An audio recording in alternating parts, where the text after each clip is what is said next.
30 दिसंबर 2015 की रात पंजाब के लिए किसी आम सर्द रात जैसी ही थी। ठंडी हवा बदन चीर रही थी और लोग गर्म कपड़ों में खुद को लपेटे हुए अपने अपने घरों में आराम फरमा रहे थे। लेकिन इस ठिठुरती रात के सन्नाटे में एक गहरी साजिश पनप रही थी। अपने खौफनाक मंसूबों के साथ हथियारों से लैस जैश-ए-मोहम्मद के 4 आतंकवादी पाकिस्तान से बॉर्डर को पार कर पंजाब के पठानकोट में दाखिल हो जाते हैं। ये आतंकी इतने चालाक थे कि इन्होंने भारतीय सेना की वर्दी पहन रखी थी, जिसे देखकर कोई भी एक बार के लिए धोखा खा सकता था। आतंकियों का मकसद इंडो पाक बॉर्डर से करीब 30 किलोमीटर दूर लोकेटेड पठानकोट एयरबेस को निशाना बनाने का था। ये एयरबेस भारत के लिए स्ट्रेटेजिकली बहुत इंपॉर्टेंट है, जिसने पाकिस्तान के खिलाफ 1965 और 1971 की जंग में भी अहम भूमिका निभाई थी। आतंकी यहाँ आत्मघाती हमला करके यहाँ मौजूद भारतीय वायुसेना के फाइटर जेट्स को डिस्ट्रॉय करना चाहते थे। यहाँ तक पहुँचने के लिए आतंकी एक कार की तलाश में होते हैं, लेकिन अब तक सुबह हो चुकी थी और दिन की रोशनी ने उनके लिए खतरा बढ़ा दिया था।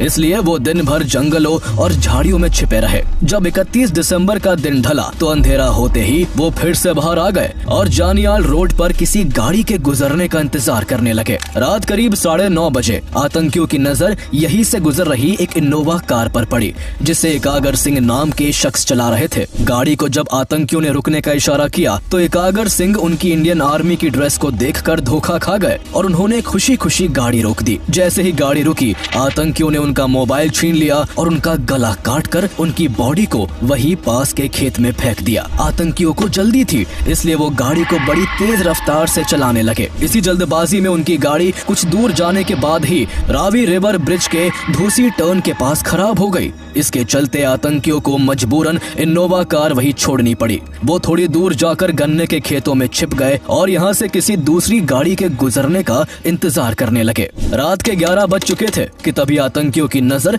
एक दूसरी गाड़ी महिंद्रा XUV 500 पर पड़ी। ये गाड़ी पंजाब पुलिस के SP सलविंदर सिंह की थी, जो अपने दोस्त राजेश वर्मा और कुक मदन गोपाल के साथ एक दरगाह पर मत्था टेक कर वापस गुरदासपुर लौट रहे थे।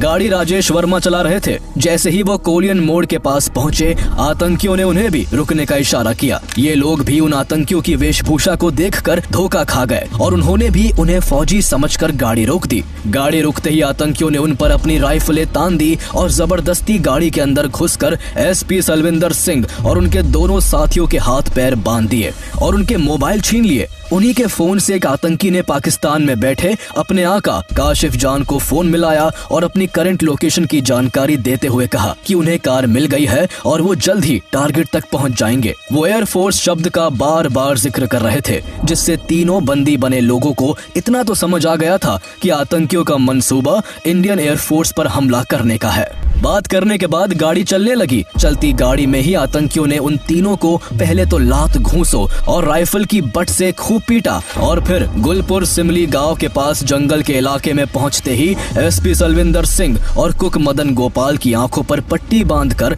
उन्हें चलती गाड़ी से धक्का दे दिया। आतंकियों को अभी तक ये नहीं पता था कि जिनको वो फेंक रहे हैं उनमें से एक पुलिस वाला भी है। वो अभी तक यही समझ रहे थे कि गाड़ी राजेश वर्मा चला रहा था, इसलिए गाड़ी का मालिक वही होगा। इसी वजह से वो उसे अपने साथ ले गए। जैसे ही वो आगे बढ़े, सलविंदर सिंह और मदन गोपाल ने मौका देखते ही किसी तरह अपने हाथ खोल लिए और आंखों से पट्टी हटाकर गुलपुर सिमली गांव तक पहुंच गए। सलविंदर सिंह को आतंकियों की फोन की बातचीत से ये तो कंफर्म हो गया था कि वो चारों आर्मी वर्दी में पाकिस्तानी आतंकी है, जो किसी बड़े हमले को अंजाम देना चाहते हैं। इसलिए गांव में घुसते ही उन्होंने किसी के फोन से तुरंत गुरदासपुर पुलिस कंट्रोल रूम को कॉल कर पूरी घटना की जानकारी दे दी, लेकिन किसी ने उनकी बातों पर यकीन ही नहीं किया। सलविंदर सिंह की इमेज उनके साथी पुलिस कर्मियों के बीच काफी खराब थी, इसलिए उन्होंने समझा कि सलविंदर पार्टी करके लौट रहा होगा और फिजूल की बातें बना रहा है। जब उन्हें किसी ने सीरियसली नहीं लिया तो सलविंदर सिंह ने 3:21 पर गुरदासपुर के SSP को कॉल किया और उन्हें सारा माजरा बताया।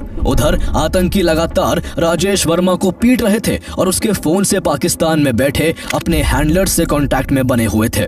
उन्होंने राजेश को पीट पीट के बुरी तरह घायल कर दिया। जब उससे पूछा गया कि ये किसकी गाड़ी है, तब राजेश ने बताया कि ये पंजाब के SP सलविंदर सिंह की कार है, जिसे उन्होंने पीछे ही फेंक दिया। ये खबर जब फोन पर आतंकियों के हैंडलर्स ने सुनी तो वो गुस्से से आग बबूला हो गए। पुलिस वाला होने की वजह से सलविंदर उन्हें बड़ी थ्रेट लगा जो अथॉरिटीज को बताकर उनके पूरे प्लान को चौपट कर सकता था। इसलिए हैंडलर्स ने उन्हें तुरंत वापस जाकर सलविंदर सिंह और मदन गोपाल को दोबारा पकड़ने का आदेश दिया। लेकिन जब तक वो वापस उस जगह पहुंचे तब तक सलविंदर सिंह और मदन गोपाल अपनी जान बचाकर वहां से भाग चुके थे। दोनों को ना पकड़ पाने की बौखलाहट में आतंकियों ने सारा गुस्सा राजेश वर्मा पर उतार दिया। उन्होंने सुबह करीब 4 बजे बेरहमी से उसका चाकू से गला रेत दिया।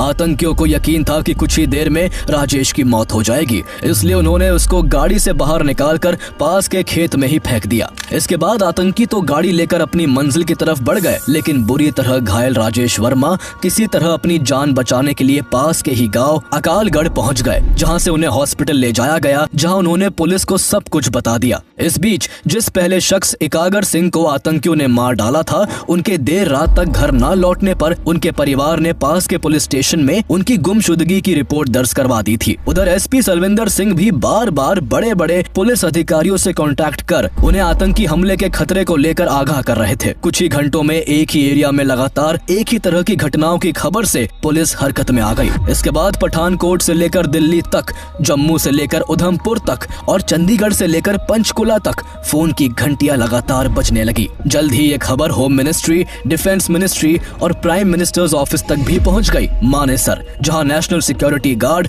एनएसजी के एलीट कमांडोज बेस्ड है, वहां भी कॉल्स की भरमार होने लगी। जब 1 जनवरी 2016 को पूरी दुनिया नए साल की खुशियां मना रही थी, तब आतंकी हमले की संभावनाओं से इंडियन अथॉरिटीज के बीच हड़कंप मचा हुआ था और सभी ऑफिस में केओस की स्थिति बन चुकी थी। तुरंत देश की सभी सिक्योरिटी फोर्सेस और इंटेलिजेंस एजेंसीज को हाई अलर्ट पर रखा गया। सेना और पुलिस की टुकड़ियों ने मिलकर जल्द ही क्विक रिएक्शन टीम्स तैयार की, जिनके जांच करने पर उन्हें एकागर सिंह की गाड़ी और उनकी डेड बॉडी मिल गई। अगले कुछ घंटों के सर्च ऑपरेशन में एसपी सलविंदर सिंह की महिंद्रा एक्सयूवी गाड़ी भी मिल गई, जो लावारिस हालत में पठानकोट एयरबेस से मात्र 500 मीटर की दूरी पर खड़ी थी। सलविंदर द्वारा दी गई डिटेल्स और उनकी गाड़ी के पठानकोट एयरबेस के पास मिलने से अब साफ था कि आतंकियों का मकसद इस एयरबेस को निशाना बनाने का ही है। साथ ही इस दौरान इंटेलिजेंस एजेंसीज लगातार एसपी सलविंदर और राजेश के फोन्स को इंटरसेप्ट कर रही थी, जो आतंकियों के पास थे। एक कॉल में इंटेलिजेंस एजेंसीज ने आतंकियों को उनके हैंडलर से बात करते हुए सुना, जिसमें हैंडलर्स उनसे कह रहे थे कि जल्दी टारगेट तक पहुंचकर प्लेन्स और हेलीकॉप्टर्स को उड़ा दो। यानी अथॉरिटीज को अब ये भी पता था कि देश में आतंकी घुस आए हैं और ये भी साफ था कि हमला कहां होगा। लेकिन ताज्जुब की बात यह है कि इतना सब मालूम होने के बाद भी आतंकी न केवल पठानकोट एयरबेस में घुसने में कामयाब हुए, बल्कि वहां कई दिनों तक उन्होंने ऐसा आतंक मचाया जिसने देश और दुनिया का ध्यान अपनी ओर खींच लिया। मीडिया की सुर्खियों में केवल एक ही हेडलाइन थी, Pathankot airbase attack. This is big breaking news that is coming in on the Pathankot probe. Pathankot air force station पर जो आतंकी हमला हुआ है, उसके बाद वो ऑपरेशन अभी तक जारी है। 62 घंटे होने वाले हैं इस ऑपरेशन को। At least 4 terrorists have been killed by security forces and 3 security personnel have lost their lives. Lieutenant Colonel Niranjan of the National Security Guard or the NSG died today while defusing explosives during the mopping up operations. Pathankot वायुसेना station पर आतंकवादी हमले में पाकिस्तान की तरफ उंगली उठ रही है। भारत ने पाकिस्तान को आतंकियों के पाकिस्तानी होने के सबूत भी दिए हैं। हमें हिंदुस्तान की तरफ से कुछ लीड्स मिली जिस पे हम तहकीकात कर रहे हैं। The joint investigation team from Pakistan arrived in the national capital on Sunday to probe the deadly terrorist attack on the Pathankot Air Force Base. Pakistan has formally registered an FIR in the Pathankot Air Base attack case as part of the ongoing investigation into that terrorist attack that killed 7 Indian personnel. The FIR has been registered against unidentified people.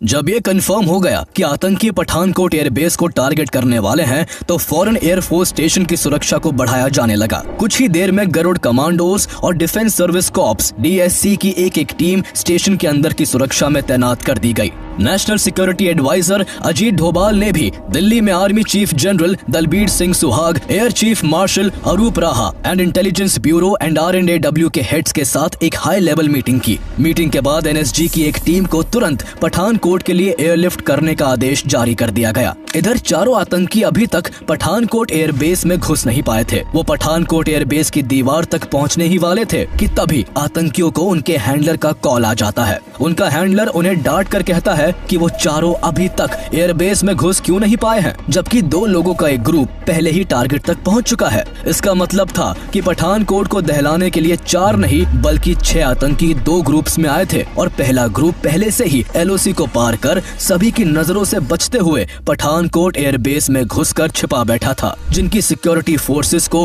भनक तक नहीं थी। चारों आतंकी अपने handler की डांट के बाद एयरबेस की बाहरी दीवार तक पहुंच गए। एयर स्टेशन के आसपास जंगली इलाका था और सुरक्षा के नाम पर स्टेशन की दीवारों के ऊपर केवल कंटीली तारों की फेंस लगी हुई थी। अंदर भारी संख्या में यूकेलिप्टस के पेड़ भी लगे हुए थे, जिन पर आतंकी क्लाइंबिंग रोप बांधकर एयरबेस की दीवार पर चढ़ गए और वायर फेंस को काट डाला। अगले ही पल किसी की भी नजर में आए बिना एक एक करके चारों आतंकी एयरबेस के अंदर दाखिल हो गए। एयरबेस के अंदर डिलैपिडेटेड MES स्टोर की बड़ी बड़ी शेड्स रखी हुई थी और पानी की निकासी के लिए यहाँ बड़े बड़े नाले भी बनाए गए थे। आतंकियों को अपनी घिनौनी साजिश को अंजाम देने के लिए रात के अंधेरे का इंतजार था, इसलिए उन्होंने खुद को दिन भर के लिए इन शेड्स और नालों में छिपा लिया। अब पठानकोट एयरबेस के अंदर आतंकियों के 2 ग्रुप मौजूद थे। 2 लोगों का ग्रुप पहले से ही यहाँ कहीं लंबी लंबी एलिफेंट ग्रास में छुप के बैठा था, जबकि बाद वाला 4 लोगों का ग्रुप नालों में छिप गया था। आतंकी अपने साथ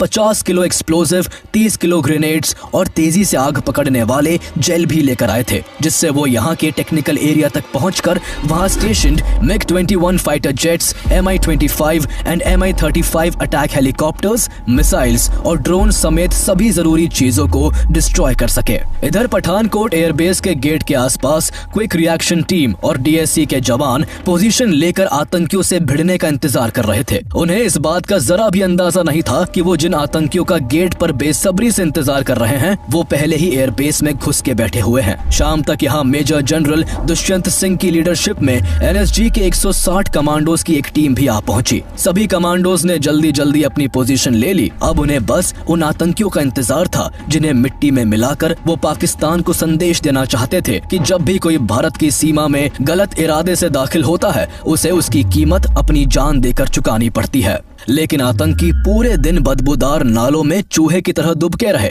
जैसे ही रात हुई वो एक्टिव हो गए। अब उन्हें सही मौके की तलाश थी। इसके बाद 4 आतंकियों वाला ग्रुप हमले को इनिशिएट करने की जिम्मेदारी लेता है। 2 जनवरी की रात के करीब 3 बजे चारों आतंकी नालों से बाहर निकल आए और टेक्निकल एरिया की तरफ बढ़ने के लिए गरुड़ कमांडोज पर हमला कर दिया। अचानक हुए इस हमले से कमांडोज जब तक संभल पाते तब तक आतंकी गोलीबारी और हथगोले फेंकते हुए DSC के मेस तक पहुंच गए। वहां एक्स आर्मी रेसलर जगदीश चंद चाय बना रहे थे। उन्होंने जैसे ही आतंकवादियों को देखा वो फौरन अलर्ट हो गए। उन्होंने एक आतंकी से उसकी राइफल छीन ली और उसे वहीं ढेर कर दिया। लेकिन इससे पहले कि वो बाकी आतंकियों को रोक पाते आतंकियों ने उन पर गोलियां बरसा दी और वो वहीं शहीद हो गए। इसके बाद बचे हुए तीनों आतंकियों ने मेस में घुसकर अंधाधुंध फायरिंग कर दी, जिससे DSC के 4 और जवान अपनी जान गंवा बैठे। अपने 5 साथियों की मौत से सभी जवान गुस्से से भर उठे। उन्होंने आतंकियों को एलिमिनेट करने और एयरबेस को उनसे फ्री करने के लिए यहाँ ऑपरेशन ढांगू शुरू कर दिया। पठानकोट एयरबेस लगभग 25 किलोमीटर में फैला हुआ है, जहाँ करीब 10,000 एयरफोर्स कर्मी अपने परिवार सहित रहते हैं। मेस से उनके घरों की दूरी काफी कम थी, इसलिए उन पर हॉस्टेजेस बनाए जाने का खतरा मंडरा रहा था। इस दौरान एयर स्टेशन में नाइजीरिया, अफगानिस्तान, बांग्लादेश और म्यांमार के 23 मिलिट्री ट्रेनीज भी मौजूद थे। एयरफोर्स को चिंता थी कि अगर इन ट्रेनीज को कोई नुकसान पहुंचा तो इंडिया को इंटरनेशनल लेवल पर काफी दिक्कतों का सामना करना पड़ सकता है। इसके अलावा एयरबेस के मेस से महज 500 मीटर की दूरी पर मौजूद टेक्निकल एरिया को भी सेफ गार्ड करना मेन प्रायोरिटी था। दर्जनों Garud commandos and NSG commandos इस एरिया के चारों तरफ घेराबंदी बनाए हुए थे। मेस के बाद आतंकी फर्नीचर वाली बिल्डिंग में छुपकर कमांडोज पर गोलीबारी करने लगे। उनके छिपकर हमला करने से भारतीय कमांडोज को काउंटर करने में मुश्किलों का सामना करना पड़ रहा था, इसलिए उनकी एग्जैक्ट पोजीशन का पता लगाने के लिए अनमैन्ड एरियल व्हीकल यानी UAV को उड़ाया गया। जब NSG कमांडोज को उनकी पोजीशनिंग का अंदाजा हो गया तो उन्होंने रिटेलिएट करना शुरू किया। आतंकियों के पास AK-47 राइफल्स थी, जिनका जवाब भारतीय commandos MP5 assault rifle, Glock pistol और कॉर्नर शॉटगन शॉटगन जैसी मॉडर्न राइफल से दे रहे थे। दोनों ओर से भयंकर गोलीबारी शुरू हो गई। गोलियों की तड़तड़ाहट और भारी बमबारी से पूरा इलाका सहम उठा। इस तरह सुबह से दोपहर और दोपहर से शाम हो गई। आतंकी कभी फायरिंग करते तो कभी ग्रेनेड और एक्सप्लोजिव का इस्तेमाल करते, लेकिन इसके बावजूद आतंकी आमने सामने की लड़ाई में कमांडोज के आगे कहीं भी नहीं टिक पा रहे थे। कमांडोज ने आतंकियों की हर चाल को नाकाम करके रख दिया था। इसका अंजाम ये हुआ कि 2 जनवरी की शाम तक 3 और आतंकियों को मार गिराया गया। पूरे 4 आतंकियों की मौत के बाद गोलियों और बम धमाकों की आवाज बिल्कुल थम गई। जब काफी समय तक आतंकियों की ओर से कोई रिटेलिएशन नहीं हुआ तो जवानों में जश्न का माहौल बन गया। वहां मौजूद लोग ये मान बैठे कि एयरबेस में केवल 4 आतंकी ही थे जिन्हें मार गिराया जा चुका है। डिफेंस फोर्सेज ऑपरेशन को बंद करने का मन बना चुकी थी और इस खबर को दिल्ली तक पहुंचा दिया गया था। सरकार के कुछ मिनिस्टर्स ने भी पठानकोट एयरबेस से टेररिस्ट को न्यूट्रलाइज करने के लिए सिक्योरिटी फोर्सेस को धड़ाधड़ बधाई देते हुए कई ट्वीट्स कर दिए। लेकिन भारत ने जश्न मनाने में जल्दबाजी कर दी थी। ये किसी बड़े खतरे से पहले की शांति थी। अभी खेल खत्म नहीं हुआ था। सिक्योरिटी फोर्सेस को इस बात का जरा भी अंदाजा नहीं था कि यहाँ की बड़ी बड़ी घास और झाड़ियों में 2 और आतंकी बहुत पहले से चुपचाप सही मौके के इंतजार में बैठे हुए हैं। इन आतंकियों के पास मॉर्फिन इंजेक्शन, पके हुए चिकन और रोटियों के कुछ पैकेट थे जिनके सहारे वो कई दिन तक बिना बाहर आए सरवाइव कर सकते थे। लेकिन इन बातों से अनजान एनएसजी ने ऑपरेशन को खत्म मानकर यहाँ के पूरे एरिया को सैनिटाइज करना शुरू कर दिया। 3 जनवरी की सुबह बॉम्ब स्क्वाड के commanding officer lieutenant colonel Niranjan ने अपनी टीम के साथ मरे हुए आतंकियों के शरीर पर बंधे एक्सप्लोजिव और ग्रेनेड को डिफ्यूज करने का काम शुरू किया। थोड़ी ही देर में 3 आतंकियों के एक्सप्लोजिव्स को डिफ्यूज किया जा चुका था। लेकिन लेफ्टिनेंट कर्नल निरंजन ने जैसे ही चौथे आतंकी के शरीर से बम को डिफ्यूज करने की कोशिश की, आतंकी के शरीर पर लगा एक्सप्लोजिव ब्लास्ट हो गया। लेफ्टिनेंट कर्नल निरंजन ने बुलेट प्रूफ जैकेट पहन रखी थी, लेकिन धमाके की इंटेंसिटी इतनी ज्यादा थी कि उनकी जान नहीं बच सकी। इस विस्फोट से 5 अन्य कमांडोज भी बुरी तरह घायल हो गए। लेफ्टिनेंट कर्नल निरंजन के शहीद होने से पठानकोट एयरबेस एक बार फिर से सहम गया। इसी केओस का फायदा उठाकर अभी तक काफी समय से छिपे बैठे दोनों आतंकियों ने सुबह 10 से 11 बजे के आसपास एयरबेस के एक दूसरे ब्लॉक से अचानक जवानों पर गोलीबारी शुरू कर दी। इस ब्लॉक की पहली मंजिल पर 6 डिफेंस पर्सनल भी मौजूद थे। यदि आतंकवादी उन्हें हॉस्टेजेस बना लेते तो उनकी जान के बदले में वो भारत से बार्गेनिंग कर सकते थे। लेकिन किस्मत से आतंकियों को इसकी खबर नहीं थी, इसलिए उन्होंने इस ओर ध्यान नहीं दिया। उनका टारगेट टेक्निकल एरिया को तबाह करने का था। उनकी गोलीबारी से सभी जवान एक बार फिर से अलर्ट हो गए। साथ ही 80 कमांडोज की 2 और एनएसजी यूनिट्स को दिल्ली से पठानकोट एयरलिफ्ट किया गया। सबसे पहले उस ब्लॉक में फंसे 6 डिफेंस पर्सनल को सुरक्षित बाहर निकाला गया। इसके बाद एनएसजी और गरुड़ कमांडोज ने मिलकर पूरी बिल्डिंग को चारों तरफ से घेर लिया। लेकिन दोनों आतंकी फिर भी कमांडोज की पकड़ में नहीं आए। आतंकियों ने पूरे दिन कमांडोज को इधर से उधर उलझाए रखा। शाम हो चुकी थी और अंधेरा घिरने लगा था। ऐसे में जल्द से जल्द कार्रवाई करना जरूरी हो गया था। आखिरकार एनएसजी कमांडोज ने आतंकियों को रूम के अंदर ही कुचलने के लिए बस्टर टूल्स का इस्तेमाल किया और आतंकी जिस कमरे में छुपे हुए थे उसके दरवाजे उड़ा दिए। इसके बाद कमांडोज ने रूम के भीतर कैनन फायर किया, जिसकी चपेट में आकर दोनों आतंकी जल्द ही मारे गए। इन दोनों आतंकियों के खत्म होते ही पठानकोट एयरबेस पूरी तरह से सुरक्षित था। लेकिन कंट्रोल रूम इस सफलता की सूचना दिल्ली भेजने में इस बार जल्दबाजी नहीं करना चाहता था। एनएसजी कमांडोज ने एयरबेस के चप्पे चप्पे को खंगालना जारी रखा और लगातार कई घंटों की सर्च के बाद जब उन्हें सब कुछ सही लगा तो आखिरकार 5 जनवरी की दोपहर तक ऑपरेशन बंद कर दिया गया। बेशक 6 के 6 आतंकियों को मिट्टी में मिलाकर और टेक्निकल एरिया को सेफ रखकर भारत ने आतंकियों का प्लान फेल कर दिया था, लेकिन इसके लिए देश के 7 जवानों को कुर्बान होना पड़ा था। इनमें से गरुड़ कमांडो गुरसेवक सिंह भी थे, जिनकी शादी को मात्र 45 दिन ही हुए थे।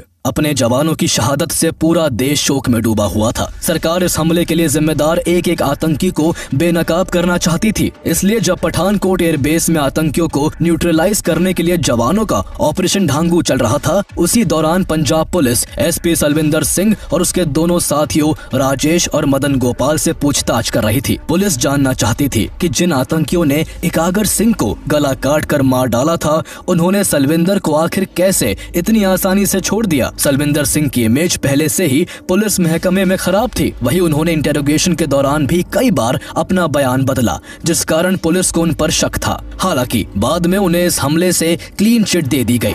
इसके बाद इस हमले की जांच का जिम्मा नेशनल इन्वेस्टिगेशन एजेंसी यानी NIA ने संभाला।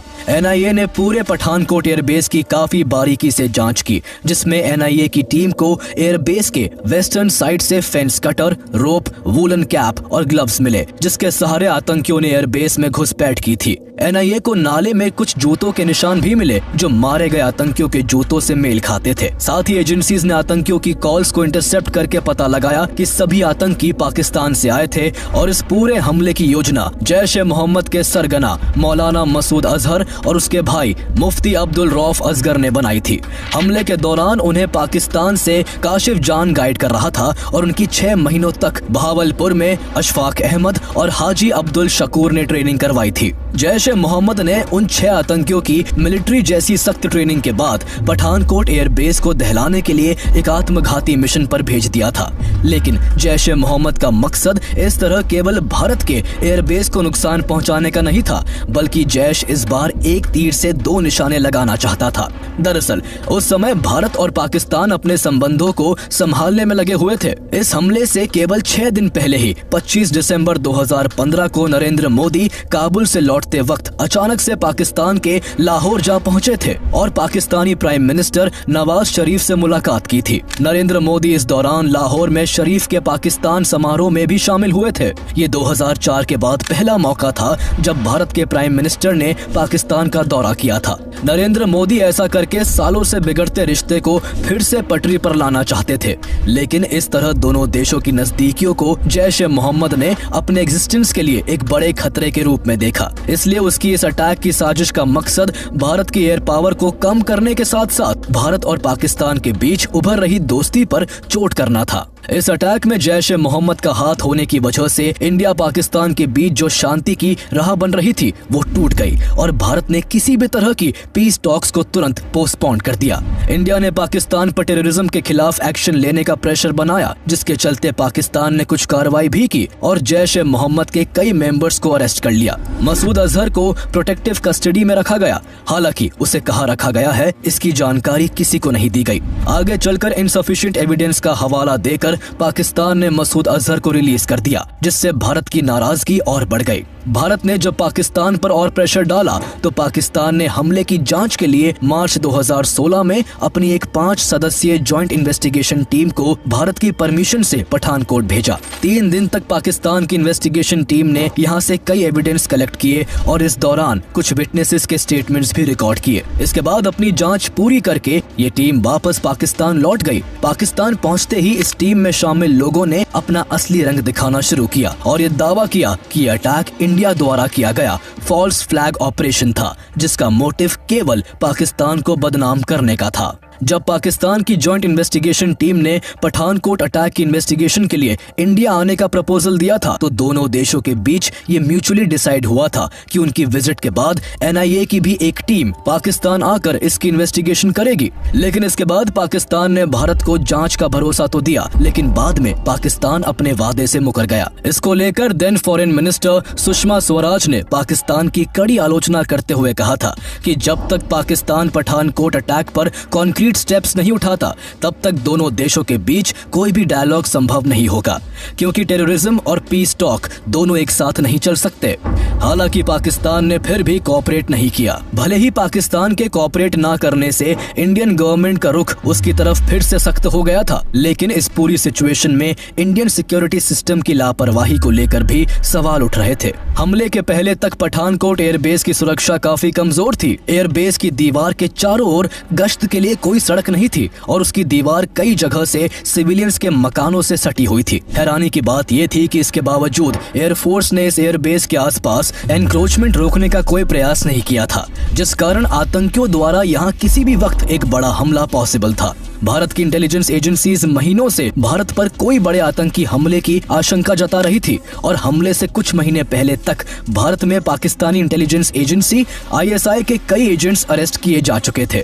पठानकोट हमले से केवल 1 महीने पहले BSF के हेड कांस्टेबल अब्दुल रशीद को ISI के लिए जासूसी करने के जुर्म में दिल्ली पुलिस ने जम्मू एंड कश्मीर से अरेस्ट किया था। अब्दुल रशीद और उसके रिलेटिव कफायतुल्लाह खान कई महीनों से ISI के कांटेक्ट में थे और अरेस्ट होने से पहले दोनों भारतीय सेना की कई इंपॉर्टेंट इंफॉर्मेशन ISI को दे चुके थे। इसके अलावा शेख मोगल और मोहम्मद एजाज को भी कोलकाता और मेरठ से ISI के लिए जासूसी करते हुए पकड़ा गया था, जबकि दिसंबर 2015 में पोखरण से ex army man Govardhan Singh भी पकड़ा गया, जो सालों से भारतीय डिफेंस फोर्स की इंपॉर्टेंट इंफॉर्मेशन ISI तक पहुंचा रहा था। इसके अलावा पठानकोट हमले से पहले एयरमैन रंजीत के को भी दिल्ली पुलिस की क्राइम ब्रांच, मिलिट्री इंटेलिजेंस और एयर फोर्स की एक यूनिट ने अपने जॉइंट ऑपरेशन के जरिए भटिंडा एयरबेस से ISI के लिए जासूसी करने के जुर्म में अरेस्ट किया था।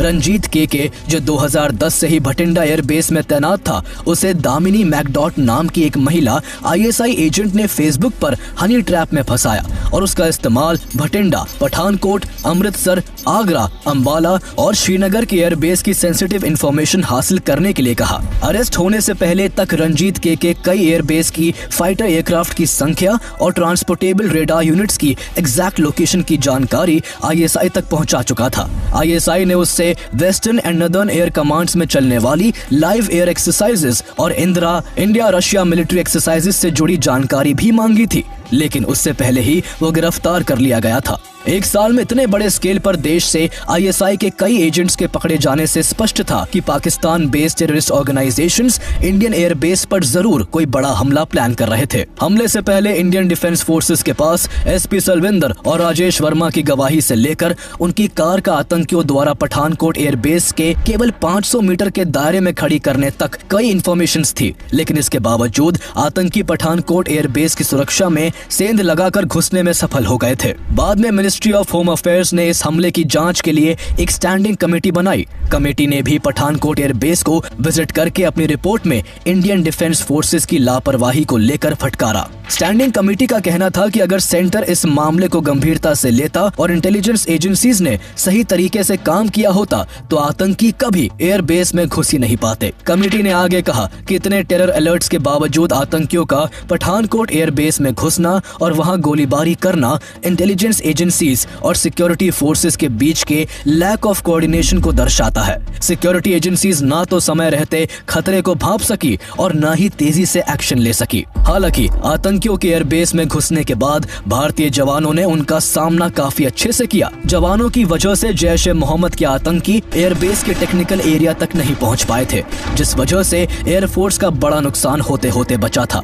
जैश ए मोहम्मद का यह मंसूबा भले ही नाकाम रहा, लेकिन वो जो दरार भारत और पाकिस्तान के बीच चाहता था, वो दरार इस हमले के बाद दोनों देशों में फिर से आ चुकी थी। जैश ए मोहम्मद यही नहीं रुका, बल्कि इस हमले के केवल 8 महीने बाद उरी अटैक और करीब 3 साल बाद पुलवामा अटैक को अंजाम देकर उसने दोनों देशों के बीच तनाव की एक गहरी खाई खोद दी। भारत ने भले ही पठानकोट अटैक के जवाब में पाकिस्तान और जैश ए मोहम्मद के खिलाफ कोई मिलिट्री एक्शन नहीं लिया, लेकिन उरी अटैक और पुलवामा अटैक के जवाब में भारत ने दुश्मन के घर में घुसकर उसको सबक सिखाया। उरी अटैक और पुलवामा अटैक की पूरी कहानी आप हमारी पिछली वीडियोस में देख सकते हैं। दोनों के लिंक्स आपको डिस्क्रिप्शन में मिल जाएंगे।